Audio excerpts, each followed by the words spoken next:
Father Stain Swami lived a life of a good shepherd. He worked for the cause of the tribals, Dalits, and marginalized sections of the people of Jharkhand. Though the tribal people of Jharkhand have lost a good leader, but his inspirations will be alive and active in the minds and hearts of the people of Jharkhand. I, on behalf of the priests, religious and laity of the dioceses of Hazaribagh and Daltonganj, thank the Lord for his good works for the people of Jharkhand and pray that he may grant him an eternal rest, peace and consolation to all of us.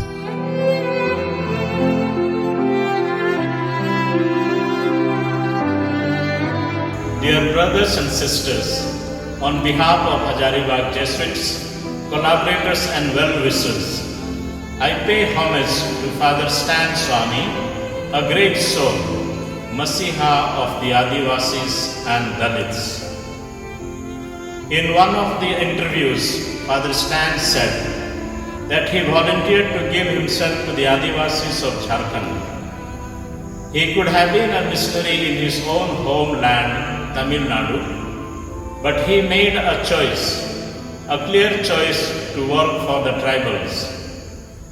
The poem of English poet Robert Frost fits in very well with his choice. Two roads diverged in a wood, and I took the one less traveled by, and that has made all the difference. Father Stan Swami loved Adivasis. What mesmerized him very much were their lifestyle and philosophy, human values, sharing, cooperation, a sense of equality and community life. Oppression and exploitation of the Adivasis by others disturbed him. So he took up the issues that affected their life to create awareness. He spoke about depletion of natural resources with local population having no share in it, leading to enrichment of the rich and powerful, such as big companies, contractors and others, but it made them poor. The Panchayats Act, PESA 1996, which was recognized for the first time that the Adivasi communities in India have had a rich social and cultural tradition of self-governance, outlined the composition and functioning of the Gram Sabha. It is pathetic to see that it is unimplemented.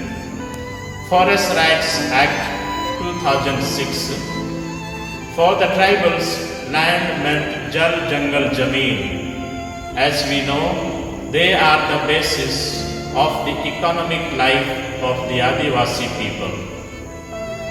He spoke about the land bank of the state government was planning.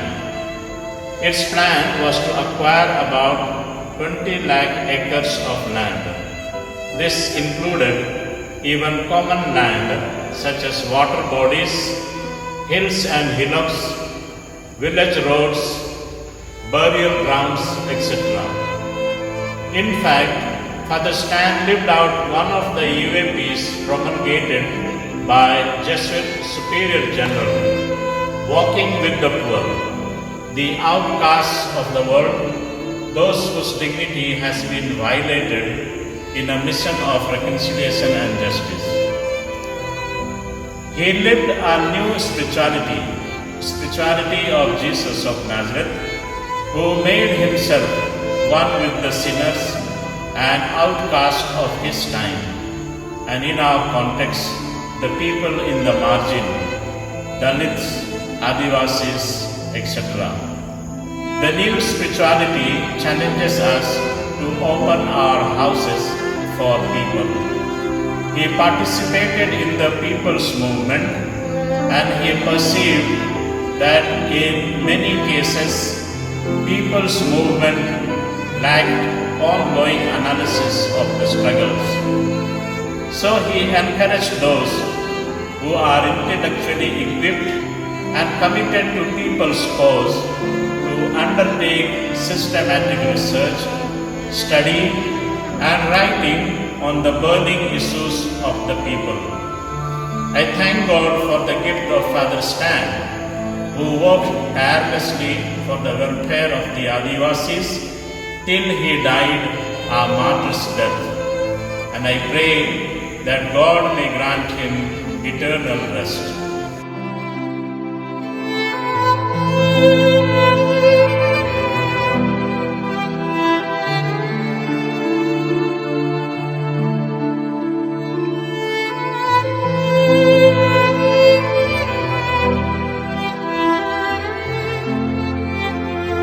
It is very sad that Father Stan Swami, a tribal rights activist, was the oldest person who was accused of terrorism in India and his basic needs were denied. He worked for the human rights and justice for the tribals and marginalized for 5 decades in Jharkhand. I had an opportunity to meet him few times and I was very much edified by his simplicity, integrity, conviction and his love for the poor and needy. Indeed, Father Stan Swami is a prophet of our time. Let us follow him and continue the good work which he started wherever we are. Dear Father Stan Swami, we are very much grateful to you for showing us the way to stand for human dignity, human rights and justice. We pray for our country, as Rabindranath Tagore said, into that heaven of freedom, my Father, let my country awake.